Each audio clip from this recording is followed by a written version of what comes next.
Let me introduce very quickly our candidates. Joseph Begany, Kevin Burtek, Monica DeBrock, Thomas Drabick, Loretta King, and Sandra Long.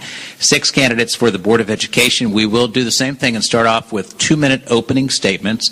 This is Kevin Burtek. Mr. Burtek. Hello. I hope everybody can hear me. My ventilator is a little noisy sometimes. I showed up. First of all, thanks for having me here. This is my loving mother and caregiver for the past 26 years, and even longer as just mom. I showed up in Reynoldsburg, 1973.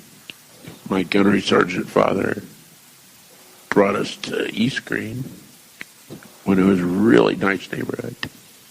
It was still a culture shock not having Hueys flying over. And we moved to Huber at Cheers 2 years later, and I spent my time at St. Pius X. I worked over to Bishop Harley, and after my car accident in 1985, I went to Columbus State. So I'm slowly working my way west to Ohio State.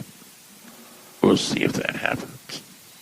But right now, my focus is on the forgotten voters, those that cannot afford higher taxes.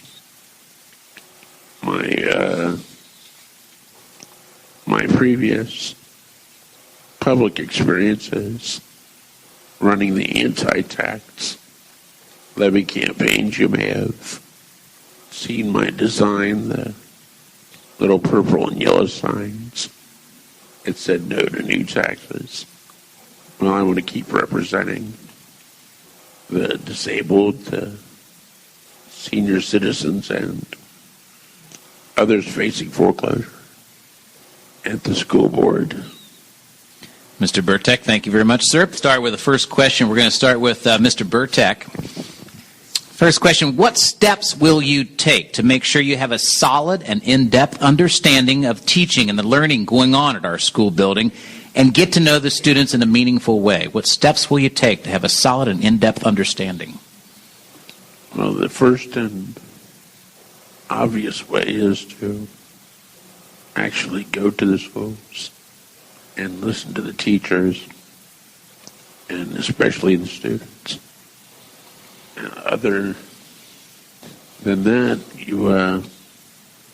I've set up a website that has a specific email address just for school policies, and this is where parents can contact me directly. And once I learned, I think listening to the parents would be more important than anyone else, and hopefully those parents that are disenfranchised would also take advantage of this. A question with a little dash of opinion here. Why renovate all elementaries at once and build a high school we didn't need? That's from the audience. Mr. Burtek. As for the first part, not all the schools were built at the same time. So I do agree that it could have been spaced out better, and that some schools could have waited until after the recession. And as far as the high school, I believe it was needed, but the fact that we came under budget by $10 million, and we have $10 million left, it shows that too much money was asked for by the administration. And now we're sitting on that extra money, and we have politicians that are trying to find ways to spend it instead of saving it. Mr. Burtek, your position on issue 2, and would you be willing to bargain in good faith with teachers if it passes? Well, I saw a story from Pickerington High School, Pickerington schools, and the teachers made concessions, and their school board went ahead and fired teachers even after that. That wasn't the decent thing to do. You make a deal, you stick with it. Now, as far as my position, Wisconsin is much like Ohio, except they implemented their law, and they got to see the benefits from it. They were able to hire more teachers, and they have smaller class sizes. And I wish we wouldn't have blocked it before the repeal. Now we won't see the benefits. I said we wait for the benefits. If they don't show up, then you repeal. Considering that Reynoldsburg schools went 12 years without putting a school levy on the ballot, how do you feel about placing future levies on the ballot if the district proves there is a need to do so?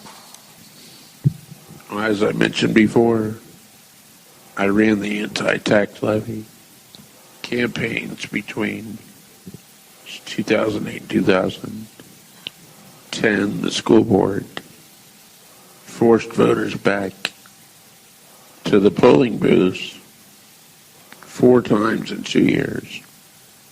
That's every 6 months until we finally buckled. I thought this was ridiculous. I didn't see any organized opposition, so I stepped up. I garnered friends and enemies because of this, but I stuck to my principles, and I'll continue to do that. If they're going to ask for more money, they're going to have to justify it, and not during a recession. Is there a drug problem in our schools? What would you do to eliminate it? And what about the dropout rate? I was challenged to run for school board. Said, if you want to do something, why don't you run? Well, the same person told me that if I was just to show up, I might inspire someone. I don't mind being an inspiration. I'm not sure if I know exactly how to do it, but I will show up. And as far as the drug problem, prosecute.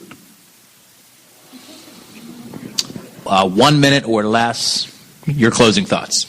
Working back in our reverse order, Kevin Burtek with your closing thoughts.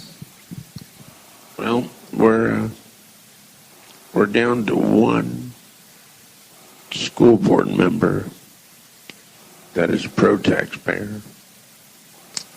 And out of all the candidates, I do not have any ties to unions, politicians, or raising taxes. And because of the home values going down 13%, you're going to hear words like shared sacrifice. They are coming back for more.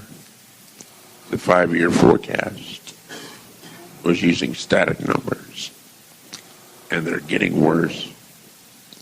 And I want to be that second vote for the taxpayer. Everyone here has great intentions for our schools, and that's not what we're lacking. Thank you. Joseph Begany, Kevin Burtek, Monica DeBrock, Thomas Drabick, Loretta King, and Sandy Long, your 6 candidates for Board of Education. Thank you.